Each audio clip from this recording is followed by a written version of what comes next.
오늘은 블루아카이브에 나오는 도시 키보토스가 현실적으로 운영이 가능할지에 대해 알아보겠습니다. 일단 도시라고 적혀져 있지만 여러 장소들이 엄청난 스케일로 존재하고 있기에 도시가 아니라 사실상 나라이긴 합니다. 키보토스에 대해 한 가지 특이점이 있다면 바로 도시가 학원들로 구성되어 있고 그 학원들이 직접 도시를 운영하고 있다는 점입니다.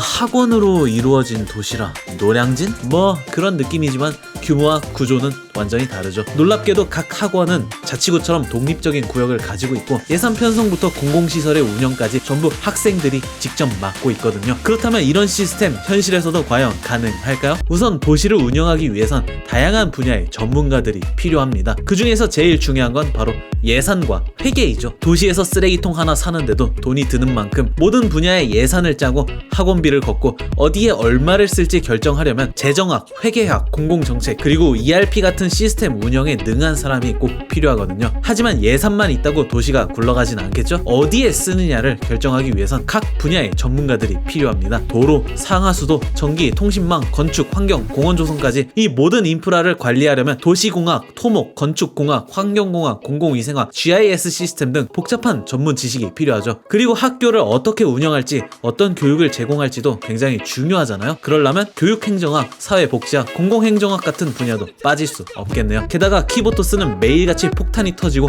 학생들이 총을 들고 다니는 곳이잖아요. 공공안전, 소방, 경찰, 재난대응도 체계적으로 운영되어야 하고요. 학생들을 처벌하기 위해선 형법, 경찰학, 행정법, 민법, 위기관리학 등 정말 다양한 분야의 지식이 필요합니다. 도시의 치안을 지키는 선도부가 말썽 좀 일으켰다고 범인을 개패듯 패버리면 안 되잖아요. 그런데 여기서 중요한 사실이 하나 있습니다.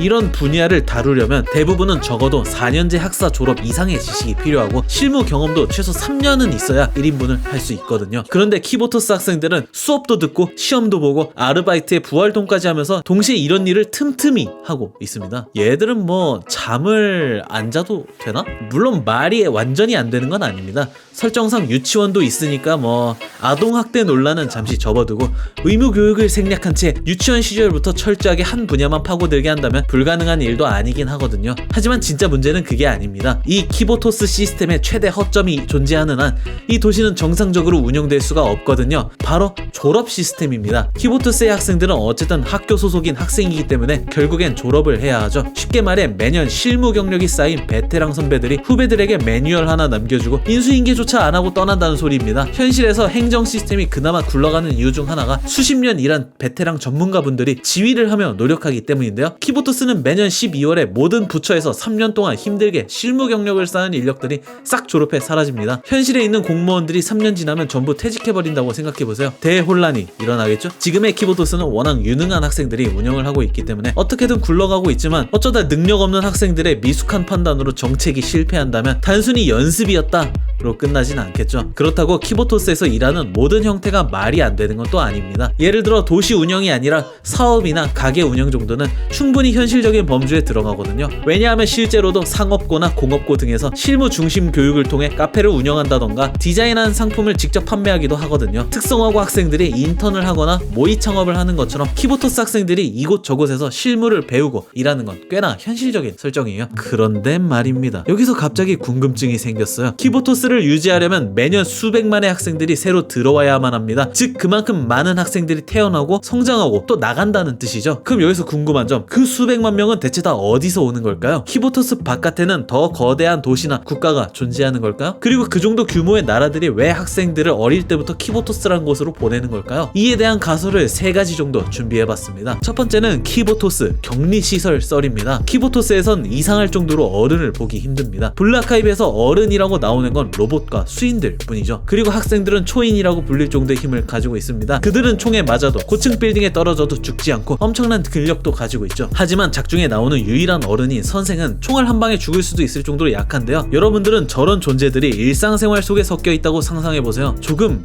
무섭지 않나요? 엄청난 힘을 가진 존재들이 지금은 호의적이지만 뭔가 제가 심기를 건드려서 기분이 안 좋아졌다고 생각해보세요. 이런 압도적인 존재들을 격리하고 관리하기 위해 그들에게 이상향 같은 공간을 만들어주고 그 안에서 만족하며 살게 만든다? 그리고 그런 공간을 감시하고 조율하는 역할로 선생을 투입했다? 꽤 그럴듯한 이야기 아닌가요? 두 번째 가설은 키보토스 시뮬레이션 썰입니다. 블루아카이브는 게임이니까 뭐 당연히 시뮬레이션이지 라는 말은 말고 설정 안에서 진지하게 가정해본다면 키보토스는 거대한 가상 시뮬레이션 세계일지도 모릅니다. 매일같이 치안이 무너져도 사회는 무너지지 않으며 수백만 명의 학생들이 한 명의 어른 선생만을 따르죠. 이쯤 되면 이런 생각이 들 수밖에 없습니다. 이 세계는 과연 실제일까? 이건 그저 인위적으로 만들어진 시뮬레이션은 아닐까? 라고요. 그렇다면 이 세계는 무엇을 위해 존재하고 있는 것일까요? 이들은 학생이라고 부르고 있지만 사실은 생체병기 초인 병사로서 성능을 실험하는 시뮬레이션이라고 생각하면 어떤가요? 이 정도 규모의 가상현실 시뮬레이션을 제작 운영하기 위해선 많은 예산이 필요할 텐데 아무런 이득도 없이 이런 대규모 시뮬레이션을 유지할 이유가 없죠. 매 분기마다 강력한 적들이 나오는 것도 전투력 테스트 겸 훈련이라고 생각하면 납득이 갑니다. 이건 뭐 재미로 만든 가설이지만 이런 시뮬레이션을 돌려서 병사들을 훈련시키는 이유가 현재 바깥에서 온갖 초월적인 존재들과 전투 중이고 그들과 맞서기 위해 다양한 초인들을 튀어내고 있는 중이라는 설정이 있으면 나름 재밌을 것 같군요. 마지막은 그저 거대한 사회 실험장 썰입니다. 이 모든 게 단지 사회 실험일 수도 있다는 겁니다. 초인적인 능력을 지닌 학생들이 평범한 인간의 선생과 혹은 서로 간에 어떤 사회를 만들어가는지 국가 개입 없이 자치권, 치안, 경제를 전부 학생들에게 맡겨본다면 그들은 어떤 식으로 권력을 사용하고 어떻게 균형을 잡을까 이런 걸 테스트하는 거대한 실험 도시일 수도 있죠. 그리고 그 결과를 분석해서 이 능력자는 어떻게 통제할지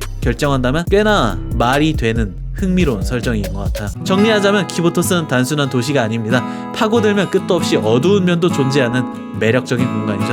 아마 그렇게 많은 사람들이 블루아카이브에 빠지는 거 아닐까요? 어쨌든 지금까지 봐주셔서 감사하고요. 다음에 또 뵙겠습니다.